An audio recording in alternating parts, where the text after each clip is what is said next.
वह जाके और एक महिला मंडल और सारे के सारे लोगों ने ये प्रतिभा सम्मान में आज जो ऊंचाई छू है उसमें आप सबका योगदान और विशेष रूप से हमारे 80 वर्ष की नौजवान उनका योगदान है और बहुत लोग हैं जो इसमें लगे हैं। एक व्यक्ति के बस की नहीं है, अगर सारे लोगों का सहयोग नहीं हो क्या भले कुछ लोग वक्त पर पहुंचे ये अलग बात है, लेकिन उन्हें ये गौरव रहता है। और कई लोग इसमें जुड़े हुए हैं, ये कैसे भी चले बीच में बहुत तरह के ऐसे पतंग बने तो बंद कर दो इसको कैंसिल कर दो, लेकिन ये उतार चढ़ाव करते रहते हैं। किसी कार्यक्रम को भारतवर्ष के स्तर से 19 साल करना कोई बच्चों का खेल समाना नहीं है, कितनी राजनीति आती है, बहुत बड़ा व्यय साध्य है, प्रयत्न साध्य है। आप तो अपनी एक बच्चे को संभाल नहीं पाते हैं और हजारों बच्चों को बम्बई में जब मैं था हाई कोर्ट जस्टिस ने कहा इतनी बड़ी 2000 लोगों की व्यवस्था हम नहीं कर सकते हैं, कर सकते हैं, लेकिन एक डीसी जैन एडवोकेट थे उनकी नहीं होगा हमारा, और वह प्रतिभा सम्मान हुआ तो बाहर जाके आज प्रतिभा सम्मान और सूर्यनगर समाज का पूरे देश में नहीं पूरे वर्ल्ड में एक गौरव आपने बनाया है। इस गौरव को आप आगे बढ़ाते रहिए, ये आपकी नियम है।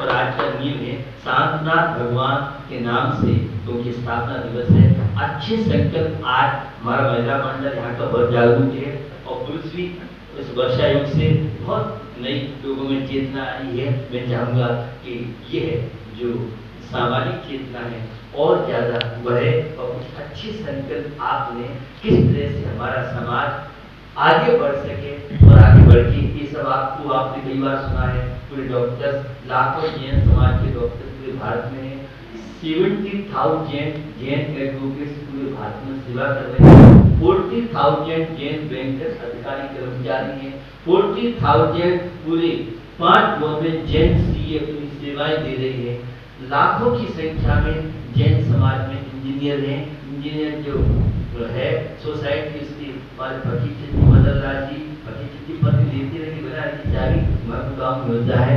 तो ये है जो 500 से ऊपर IAS IPS अकेले दिल्ली में 100 के लगभग बड़ी बड़ी पोस्ट पर जैन लोग सेवाएं दे रहे हैं, आपको पता नहीं होगा। और 500 से ऊपर जैन समाज की civil Jain district Jain high court justice और सुप्रीम कोर्ट में जैन जज रहे। केवल आजादी के बाद जैन समाज के 13 हिंदुस्तान की जस्टिस बन चुके हैं, जो गौरव की मूर्ति आप सबको होना चाहिए। होते तेन होतले समंजस ज्ञान भूत चक्षुषा विराजितम इन विधुन्वतातम क्षपा करेणे व गुणोत्करहि करहि अहिंसा विश्व धर्म की, श्री ऋषभनाथ भगवान की, गुरुदेव आचार्य श्री सुमत सागर जी महाराज की। एक कार्यक्रम के माध्यम से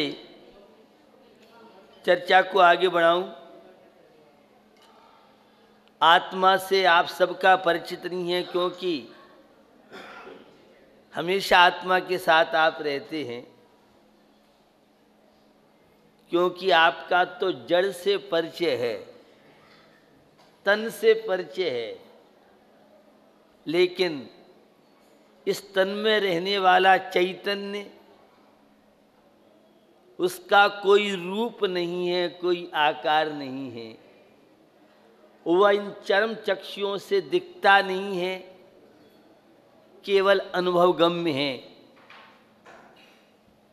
उस चर्चा को आगे बढ़ाते हुए एक कार्य का है, द्विधा गुणा विशिष्टास्ते ज्ञान दर्शन शक्तयः सत्वादयश्च सामान्याः ज्ञातव्या ह्यात्मनो गुणः। पदार्थ वस्तु सामान्य विशेष धर्मात्मक होती है, स्वाध्याय प्रेमी जानते हैं। तो आत्मा के ज्ञान दर्शन आदि यह विशेष गुण हैं, तो सत्व आदि ये सामान्य गुण हैं। अस्तित्व, वस्तुत्व, द्रव्यत्व, प्रमेयत्व, अगुण लघुत्व आदि। बंधुओं, इस सामान्य और विशेष वाले चैतन्य से जब हमारा परिचय हो जाता है तो जीवन की समस्याएं सहज में सुलझ जाती है। आप सबने तो जीवन को एक समस्या में बना रखा है और इन समस्याओं से बचने के लिए हमारे आचार्य भगवंतों ने बड़ा उपकार हमारे ऊपर किया है। अगाध शास्त्र भंडार है और जब हम लोग राष्ट्रीय अंतर्राष्ट्रीय संगोष्ठी के बीच में बैठते हैं तो जैनेतर विद्वानों के मुख से ये बात सुनते हैं, सबसे विपुल साहित्य अगर किसी दर्शन में है तो वह जैन दर्शन में आपको मिलेगा। और महक केवल भारत में जैन धर्म की नहीं रही, विदेशों में बड़ा कार्य हुआ है और अकेले अमेरिका जैसी कंट्री में 70 के लगभग जैन धर्म पर रिसर्च सेंटर हैं और भारत में राज्य सरकार, केंद्र सरकार या कहीं भी किसी जैन समाज के द्वारा ऐसे रिसर्च सेंटर नहीं है जिनकी महक पूरे विश्व में फैल सके। यह बड़ा एक सोचनीय विषय है। दूसरा, विदेशों में जो जैन धर्म की पांडुलिपि धर्म ग्रंथ हैं, वे धर्म ग्रंथ आपके भारत में उपलब्ध नहीं हैं, जबकि जैन धर्म को मानने वाले भारत में ज़्यादा मिलेंगे। ये सब एक चिंता का जहाँ विषय है, वहाँ हम सब के जागरूकता का विषय भी है। बंधुओं,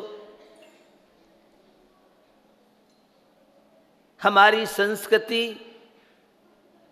आज विदेशी लोग तो गौरव के साथ अपनाते जा रहे हैं और हम अपनी संस्कृति से विमुख होते जा रहे हैं। उसका परिणाम आप देख रहे हैं। मार्च के महीने में और श्रावण और भादों जैसी पानी की झल लगी हुई है। ये सब हमारी और आपकी प्रवृत्ति का पत्र है। शादवाद और अनेकांतवाद, आइंस्टीन जैसा वैज्ञानिक जैन धर्म से कितना प्रभावित था, आप सब अच्छी तरह से परिचित है। कई बार सुना होगा आपने। जैन धर्म के शादवाद, अनेकांतवाद से बहुत प्रभावित थे और प्रभावित नहीं थे, उस जैन धर्म के प्रति उन्होंने विचार रखे, अगर मेरा पुनर्जन्म हो और मनुष्य पर्याय मिले तो जैन कुल जैन धर्म में। एक वैज्ञानिक व्यक्ति की बात आपको बता रहा हूं। आज बहुत रिसर्च शोध हो रही है। अभी कैलाश नगर पंचमा प्रतिष्ठा महोत्सव में हमने सोचा पूजा पाठ तो बहुत होती हैं, कुछ और हटके भी हो, तो हम लोगों ने उम्मीद नहीं थी, लेकिन ऐसा योग बना। डॉक्टर्स की भी होगी उसमें, सीए भी हो गए, अहिंसा के प्रसंग भी हो गए, तो एडवोकेट भी हो गए, तो राजनीतिक और विभिन्न इंजीनियर्स आदि के वे प्रसंग। एक आभा के डिपार्टमेंट के आभा के जो चेयरमैन थे डॉक्टर विमल जी, अभी उनकी वो हुई, और भी कई वैज्ञानिक आए। तो एक वैज्ञानिक कह रहा था 150 से 200 वर्ष पहले जो हमारे यहाँ परंपरा थी, और उनके शब्द की ओर आपको ध्यान दिलाना चाह रहा हूँ कि जो हमारे यहाँ काली मिर्ची का काढ़ा चलता था और हमारे यहाँ जो सहज में चीज़ चलती थी, आज उन्हीं को कैप्सूल में भर करके आपके सामने प्रस्तुत कर रहे हैं। हमारे लोग तो कम पढ़े लिखे थे, लेकिन वैज्ञानिक चीज़ें हमारे घरों में हमारे दादा दादी परदादी के माध्यम से सहज में वे सारी चीज़ें थीं।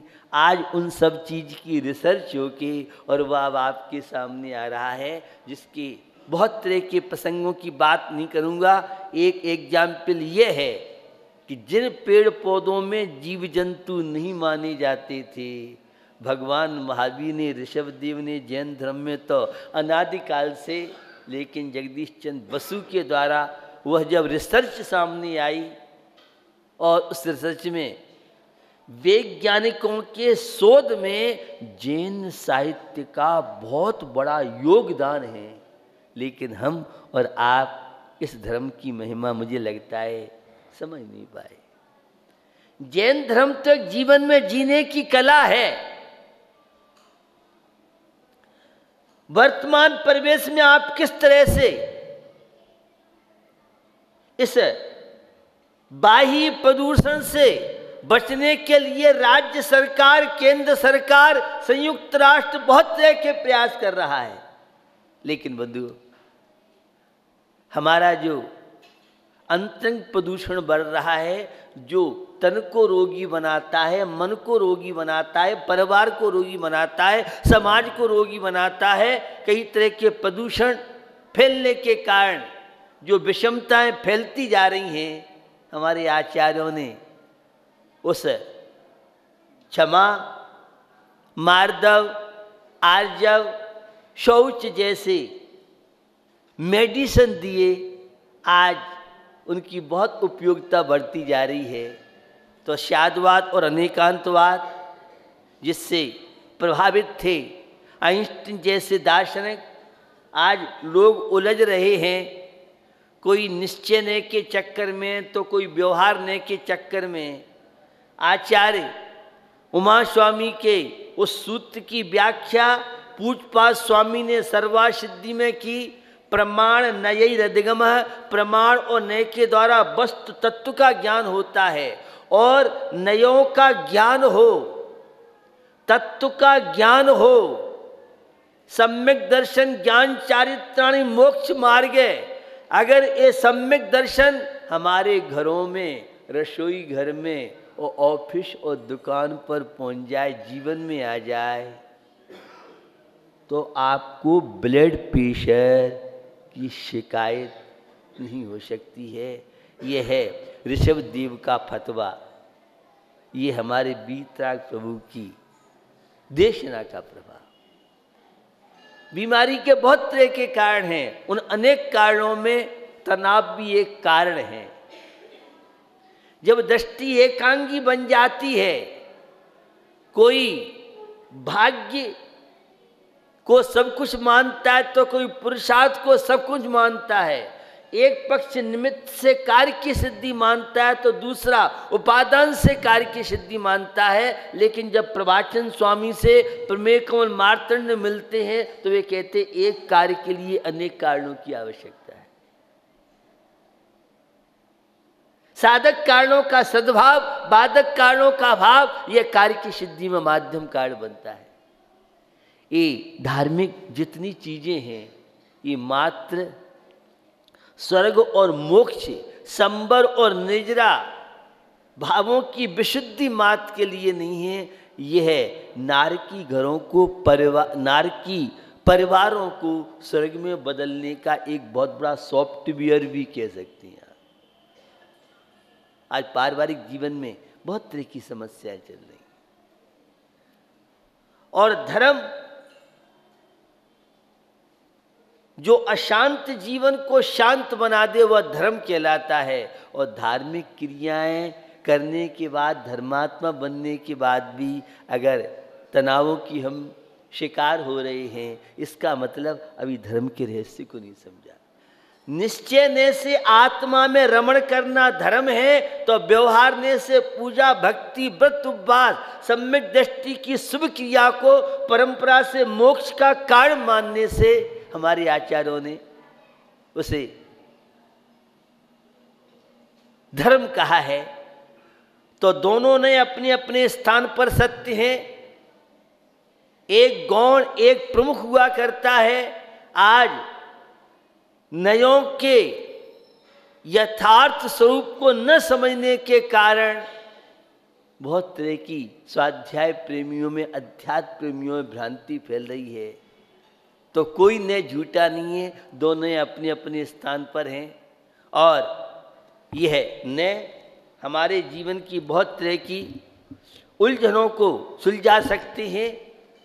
क्योंकि जब कोई सासू घर में 2-3 बहुएं हैं और एक बहू को तो बहुत ज़्यादा प्रेफरेंस दे और दूसरे के प्रति उपेक्षित हो जाए, तो वहाँ वह घर लंबे समय तक चल नहीं सकता है। वहाँ शांति की स्थिति बनेगी, तनाव की स्थिति बनेगी। ऐसी परिस्थिति में सम्यक दर्शन का बहुत बड़ा पाठ है। सम्यक दर्शन की परिभाषा बहुत लोग जानते हैं। चारों अनुयों के अनुसार तत्वा सिद्धानम सम्यक दर्शनम पर द्रव्यंते भिन्न आप में रुचि सम्यक तो भला है। देव शास्त्रु का सिद्धांत करना सम्यक दर्शन है। सात प्रकृति उपशम आदि सम्यक दर्शन है। ये बहुत तरह की परिभाषा है, लेकिन जो जीवन को शांत बनाए वह सम्यक दर्शन, और जीवन को अशांत बनाए वह मिथ्या दर्शन। जो परिवार में जीना सिखाए वह सम्यक दर्शन कहलाता है। जो परिवारों को स्वर्ग में बदल दे उसका नाम सम्यक दर्शन, और जो परिवारों को नरक में बदल दे उसका नाम अधर्म है, पाप है, मिथ्या दर्शन, मिथ्या ज्ञान, मिथ्या चारित्र है। सम्यक दर्शन का बहुत बड़ा महत्व हमारे पारिवारिक जीवन में है। जहाँ शंबर और निजरा में यह निमित्त बनता है, जो परिवार को बसाए उसका नाम सम्यक दर्शन, और जो परिवार को उजाड़ दे उसका नाम मिथ्या दर्शन है, अधर्म है, पाप है। पाप जो घरों में दरार डाल दे, जो सासू और बहू के बीच में बिना सीमेंट के, बिना ईंट के दीवार खड़ी कर दे, उसका नाम अधर्म है, उसका नाम मिथ्या दर्शन है, मिथ्यात्व है।